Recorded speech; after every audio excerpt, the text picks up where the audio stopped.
Hello friends, start करते हैं audit की class 12 for TGT, PGT, LT grade, BCom commerce students के लिए। आज का हमारा टॉपिक है आंतरिक नियंत्रण यानी कि इंटरनल कंट्रोल। आंतरिक नियंत्रण ये टॉपिक इम्पोर्टेंट है, इससे क्वेश्चंस पूछे गए हैं। आंतरिक नियंत्रण और आंतरिक निरीक्षण, ये दोनों टॉपिक से क्वेश्चन पूछे गए हैं। हम शुरू करते हैं आंतरिक नियंत्रण, उसके बाद करेंगे हम आंतरिक निरीक्षण। आप सब लोग भी तब तक वीडियो को लाइक करें, शेयर करें, कमेंट करें और चैनल को सब्सक्राइब करें। शुरू करते हैं आंतरिक नियंत्रण। आंतरिक नियंत्रण को शुरू करते हैं। आंतरिक नियंत्रण इंटरनल कंट्रोल होता क्या है, कैसा होता है, इसके विषय में पढ़ेंगे। करते हैं कैसा भी नियंत्रण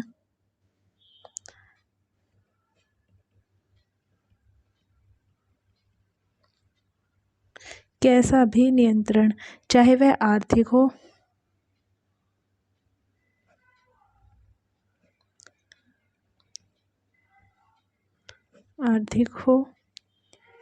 या संस्था के प्रबंध से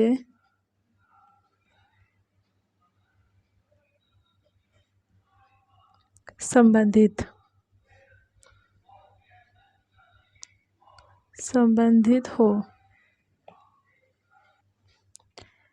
या किसी अन्य प्रकार का हो।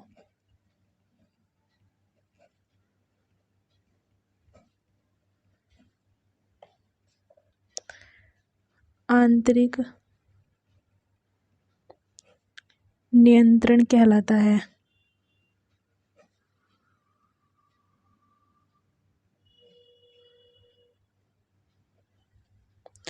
कैसा भी नियंत्रण हो, चाहे वह आर्थिक हो, संस्था के प्रबंध से संबंधित हो या किसी अन्य प्रकार का हो, आंतरिक नियंत्रण कहलाएगा। आंतरिक नियंत्रण का प्रयोग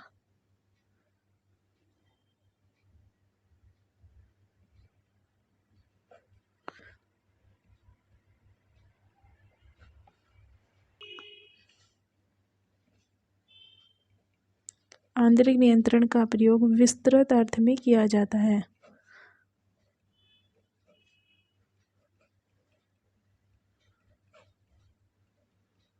कैसे अर्थ में किया जाए? विस्तृत, बड़े अर्थ में किया जाता है।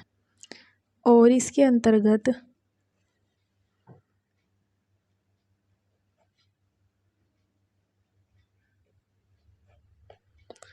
आंतरिक अंकेक्षण,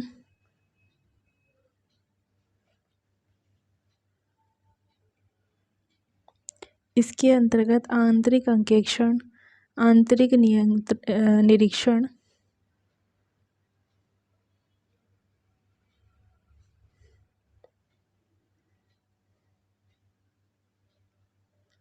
इसके अंतर्गत आंतरिक अंकेक्षण, आंतरिक निरीक्षण, आंतरिक अंकेक्षण, आंतरिक निरीक्षण और लागत निरीक्षण आदि सभी प्रकार के नियंत्रण आते हैं।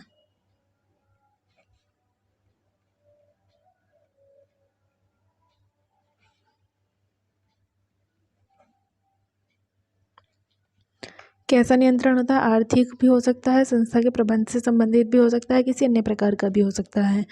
आंतरिक नियंत्रण कहलाता है। आंतरिक नियंत्रण का प्रयोग विस्तृत रूप में किया जाता है, विस्तृत अर्थ में किया जाता है और इसके अंतर्गत आंतरिक अंकेक्षण, आंतरिक निरीक्षण, लागत निरीक्षण आदि सभी प्रकार के नियंत्रण आते हैं। सभी प्रकार के नियंत्रण किसके अंतर्गत आते हैं? आंतरिक नियंत्रण के अंतर्गत आते हैं। संस्था की वह योजना एवं विधि, वह कार्यप्रणाली जो किसी संस्था के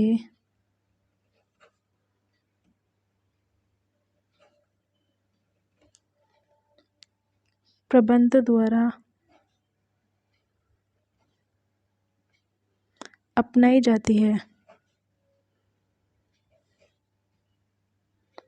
संस्था की वह योजना एवं विधि व कार्य प्रणाली जो किसी संस्था के प्रबंध द्वारा अपनाई जाती है ताकि प्रबंध के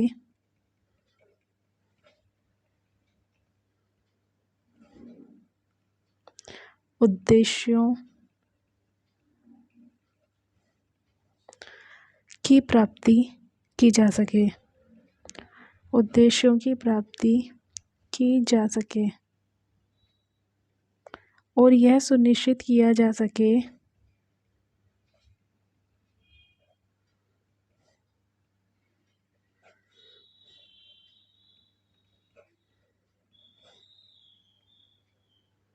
कि व्यवसाय नियमित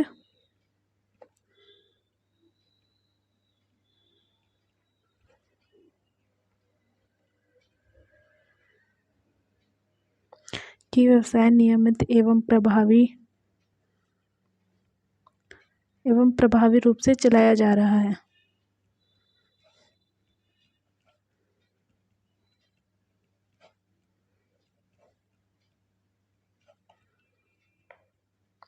जिसमें क्या है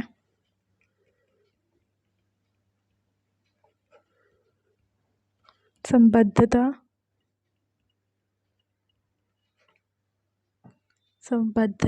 हो कि व्यवसाय की नीतियों का पालन व्यवसाय की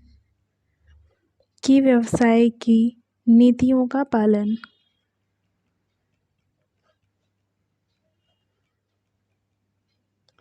संपत्तियों की सुरक्षा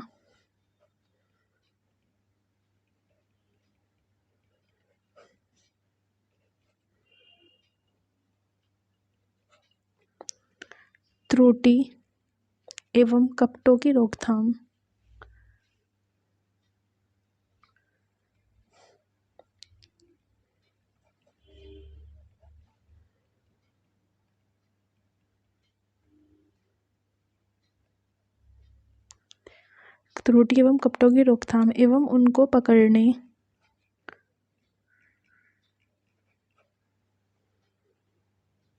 एवं उनको पकड़ने या पकड़ने का या पकड़ना उनको पकड़ना वित्तीय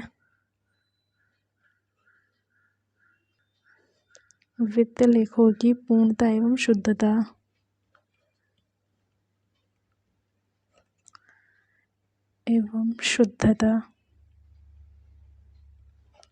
व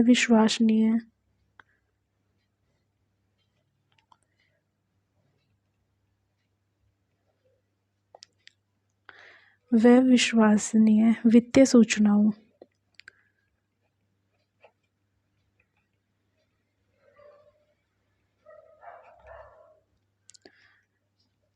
को समय पर तैयार किया जा रहा है।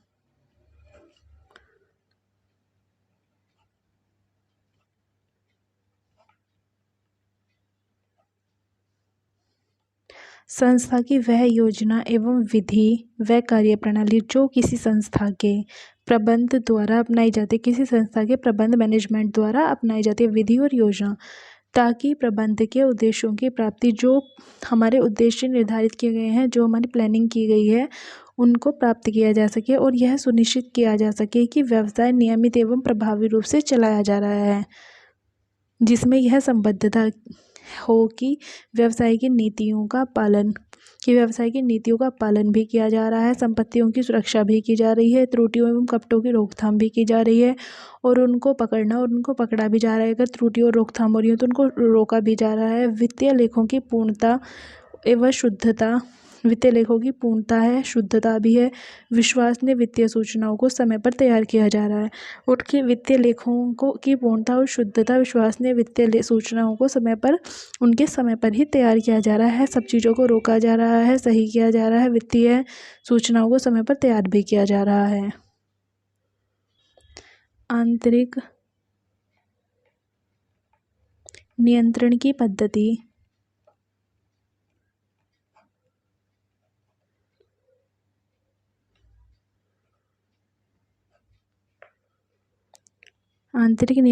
पद्धति उन तथ्यों से भी आगे है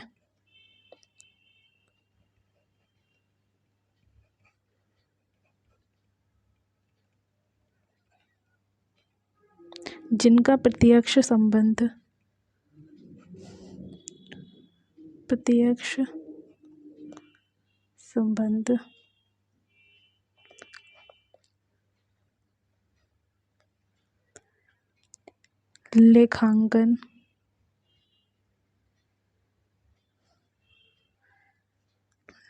लेखांकन पद्धति के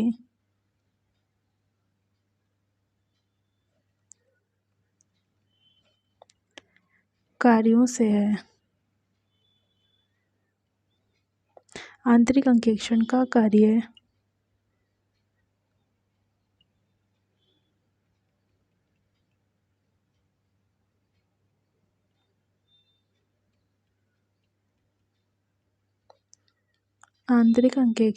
कार्य नेक्स्ट पेज पर करते हैं। आंतरिक अंकेक्षण का कार्य आंतरिक नियंत्रण का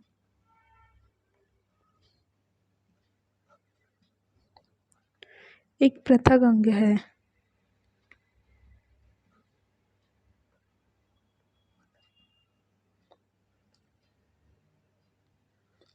आंतरिक अंकेक्षण का कार्य आंतरिक नियंत्रण का एक पृथक अंग है। आंतरिक नियंत्रण का वो अंग है। क्वेश्चन पूछा जा सकता है कि आंतरिक अंकेक्षण क्या है, तो आंतरिक अंकेक्षण आंतरिक नियंत्रण का एक पृथक अंग होता है जिसका उद्देश्य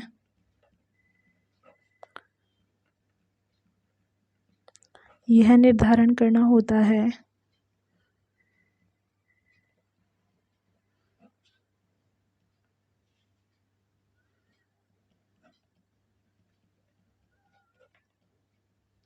कि अन्य आंतरिक नियंत्रण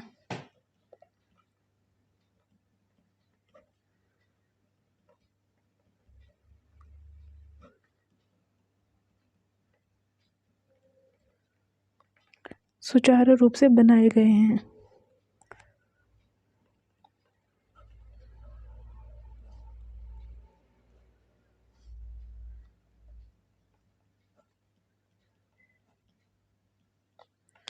क्या सुनिश्चित करना होता है? उद्देश्यों का निर्धारण करना होता है कि अन्य आंतरिक नियंत्रण सुचारू रूप से बनाए गए हैं, वह उनका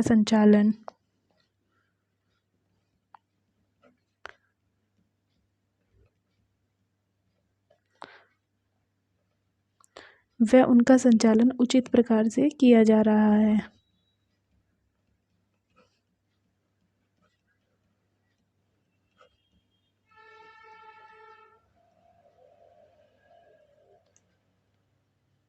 देखते हैं एक बार। आंतरिक नियंत्रण की पद्धति उन तथ्यों से भी आगे है जिनका प्रत्यक्ष संबंध लेखांकन पद्धति के कार्यों से है। जिनका संबंध लेखांकन की पद्धतियों से है, उन आंतरिक नियंत्रण उन पद्धतियों से भी आगे है जिन पद्धतियों का लेखांकन से संबंधित है। आंतरिक अंकेक्षण का कार्य आंतरिक नियंत्रण का एक पृथक अंग है, एक अलग से अंग है। इसका उद्देश्य यह निर्धारित करना होता है कि अन्य आंतरिक नियंत्रण सुचारू रूप से बनाए गए हैं और उनका संचालन भी उचित प्रकार से हो रहा है, कि वो सही ढंग से बनाए गए हैं, जैसे बनाए गए हैं वैसे ही उनका सही प्रकार से उनका प्रयोग भी किया जा रहा है, पालन भी किया जा रहा है, संचालन भी किया जा रहा है। नेक्स्ट पॉइंट देखते हैं। आंतरिक नियंत्रण के सत्यापन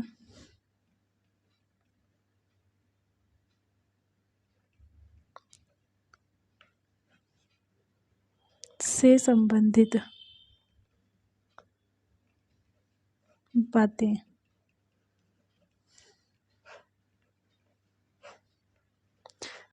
आंतरिक नियंत्रण के सत्यापन से संबंधित बातें। नंबर 1, हिसाब किताब संबंधी प्रक्रिया।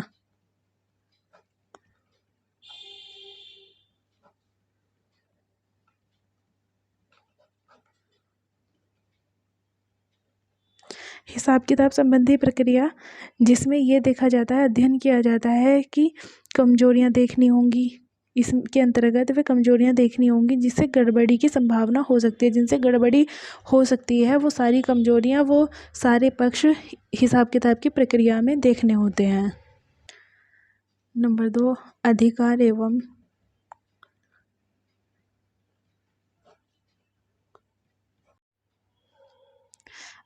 एवं परिस्थितियों का अध्ययन। अधिकार एवं परिस्थितियों के अध्ययन में क्या है कि विभिन्न अधिकारियों को दिए गए वित्तीय अधिकार और एवं उन परिस्थितियों का अध्ययन जिनमें उनके प्रयोग हो सकते हैं।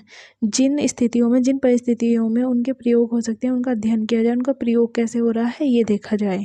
अधिकारों का सही यूज हो रहा है परिस्थितियों के अकॉर्डिंग, ये देखना।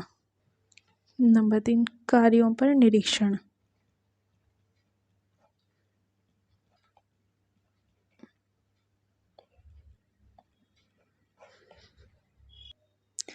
कार्यों पर निरीक्षण विभिन्न वित्तीय हिसाब किताब से संबंधित कार्यों पर निरीक्षण की सीमा का अध्ययन करना। कार्यों पर निरीक्षण की सीमा का अध्ययन करना कि हिसाब किताब संबंधी जितने भी कार्य हैं उनकी सीमा निर्धारित करना। उनकी सीमा के अकॉर्डिंग उनकी एक लिमिट होती है, एक लाइन होती है, एक रेखा होती है, उसके अकॉर्डिंग उनके अध्ययन निरीक्षण, कार्यों के निरीक्षण का अध्ययन करना। प्रणाली एवं प्रक्रिया।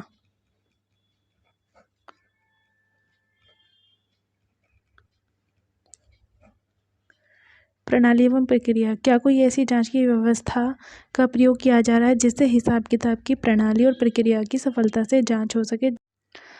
क्या कोई ऐसी जांच की व्यवस्था का प्रयोग किया जा रहा है जिससे हिसाब किताब की प्रणाली एवं प्रक्रिया की सफलता से की माप की जा सके, सफलता को मापा जा सके? क्या ऐसी किसी प्रणाली का, ऐसी किसी प्रक्रिया का प्रयोग किया जा रहा है, यह देखना। यद्यपि अंकेक्षण को किसी विशेष प्रकार के नियंत्रण की व्यवस्था पर बल देने की आवश्यकता नहीं है, फिर भी नियंत्रणों की अच्छी व्यवस्था के होने पर ही उसके कार्य को सरलता से और कुशलतापूर्वक पूरा किया जा सकता है। कब किया जा सकता है? जब उसकी सही से, अच्छे से व्यवस्था हो, तब सरलता से, कुशलता से कार्य को पूरा किया जा सकता है। अंकेक्षक व्यवहार में संपूर्ण बातों की जांच नहीं करता, तो भी उस व्यवस्था की छानबीन अवश्य की जानी चाहिए जो रोकड़ के नियंत्रण, क्रय विक्रय से संबंध में, स्टॉक रखने तथा संपत्तियों की सुरक्षा के नियंत्रण में अपनाई गई हो। उन सभी की जांच करना बहुत ज़रूरी है जो क्रय विक्रय से संबंधित हो, स्टॉक रखने से संबंधित, संपत्ति की सुरक्षा के नियंत्रण से संबंधित हो। इन सब के लिए जांच की जाना आवश्यक है। नेक्स्ट करते हैं आंतरिक नियंत्रण पद्धति के उद्देश्य। आंतरिक नियंत्रण पद्धति क्यों होनी चाहिए, उसके उद्देश्य क्या? आंतरिक नियंत्रण के उद्देश्य। नंबर 1, प्रबंध द्वारा स्थापित नीतियों एवं विधियों का पालन।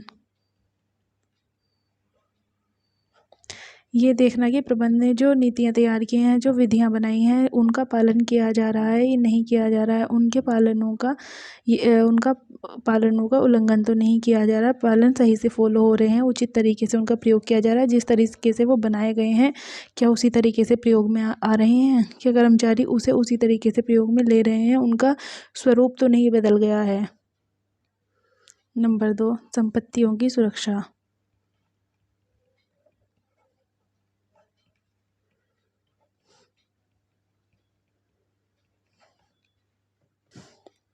व्यवसाय की संपत्तियों का गमन, खो जाना, खराब हो जाना, दुर्घटना के द्वारा क्षति हो जाना, भय सदैव ये भय तो बना ही रहता है कंपनी के ऊपर। यह निरंतर आवश्यक भी है कि व्यवसाय की विभिन्न संपत्तियों की आर्थिक एवं भौतिक सुरक्षा के लिए नीतियों, विधियों की स्थापना की जाए, उनके लिए नीतियाँ तैयार की जाएँ, विधियाँ बनाई जाएँ, उनके तरीके बनाए जाएँ, तो ये ज़रूरी है। और संपत्तियों के मूल्यांकन संबंधी नीति, सामयिक भौतिक निरीक्षण, व्यवसाय लेखांकन नीति, हिराश पद्धति, इन आदि सभी का भी प्रयोग किया जाए। तो ये नीतियाँ संपत्तियों की सुरक्षा के लिए बनाई जाती हैं। हिराश किस लिए लगाया जाता है? संपत्ति के लिए लगाया जाता है कि एक टाइम में जब हमारी ये मशीन या जो भी है चीज़ है वो ख़राब हो जाएगी, तो हम जब नेक्स्ट लेंगे तो बर्डन ना पड़े, एक अमाउंट उसके लिए कलेक्ट कर लेते हैं। त्रुटियों एवं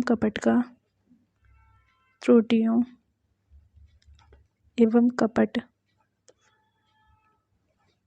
का पता लगाना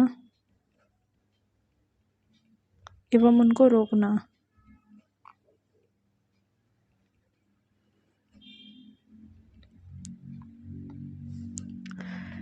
यह आवश्यक होता है कंपनी के लिए कि त्रुटियों और कपटों का पता लगाया जाए। कहाँ पर त्रुटि होती है, कोई कपट कर रहा है, कर्मचारी छल कपट कर रहे हैं, क्या कर रहे हैं, उनका पता ही लगाना काफ़ी नहीं है, उनके रोकथाम के भी उपाय ढूंढना, उनकी रोकथाम भी करना।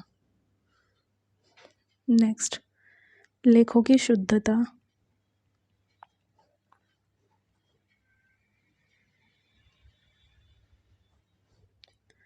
एवं पूर्णता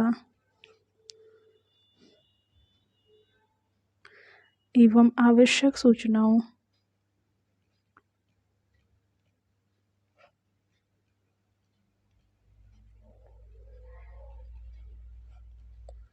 का समय पर संवहन।